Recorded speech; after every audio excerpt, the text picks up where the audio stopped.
ফজরের নামাজের কিছুটা আগে আমি তখন ঘুমাচ্ছিলাম। হঠাৎ আমার পুরো ঘরটা ধসে পড়ে। আমি কনক্রিটের নিচে চাপা পড়ি। ৩ ঘন্টা ধ্বংসস্তূপের নিচেই আটকে ছিলাম। প্রথমে ভেবেছিলাম এটা ভূমিকম্প, পরে পায়ের ধাক্কায় একটু একটু করে জায়গা তৈরি করছিলাম যাতে নড়াচড়া করতে পারি।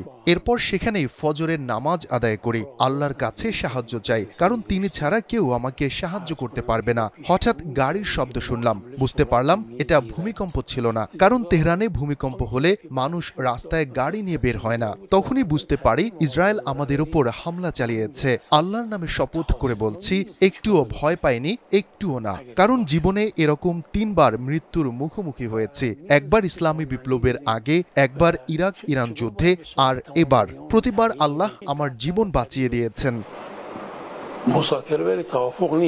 ইসরায়েল কেন আমাকে লক্ষ্য করলো সেটা ওরাও জানে, আমিও জানি, কিন্তু কেন সেটা বলা যাবে না। তবে আমি নিশ্চিত অতীতে অনেকবার আমি ওদের উচিত শিক্ষা দিয়েছিলাম।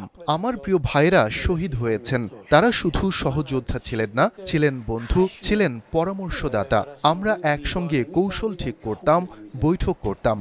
আমরা জানতাম একদিন হামলা হবেই। তাই আগে ভাগে সর্বোচ্চ নেতা আয়াতুল্লাহ আলী খামেনির নির্দেশে পরিকল্পনা করে রেখেছিলাম, যদি এমন হয় তখন কি কি করতে হবে। আমাদের স্পষ্ট ধারণা ছিল কিভাবে মুহূর্তের মধ্যে সবকিছুকে পাল্টে দিতে হবে। আলোচনা মানে সমঝোতা নয়। ওরা আলোচনা চায় যেন দেশের ভেতরের পরিস্থিতি ঘোলাটে করে মানুষকে বিক্ষোভে উস্কে দেয়া যায়। কিন্তু ইরানিরা এখন এ বিষয়ে সম্পূর্ণ সচেতন। আমাদের পাল্টা হামলার পর পশ্চিমা গণমাধ্যমগুলোয় যখন তাদের ক্ষোভ দেখতে পেলাম, তখন বুঝলাম আমরা ঠিক জায়গায় আঘাত হেনেছি।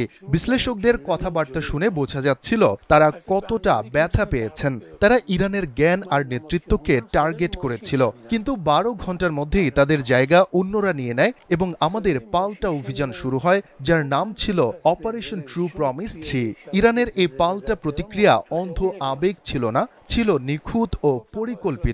আগেই সব ঠিক করা ছিল হামলা হলে কিভাবে কি করা হবে।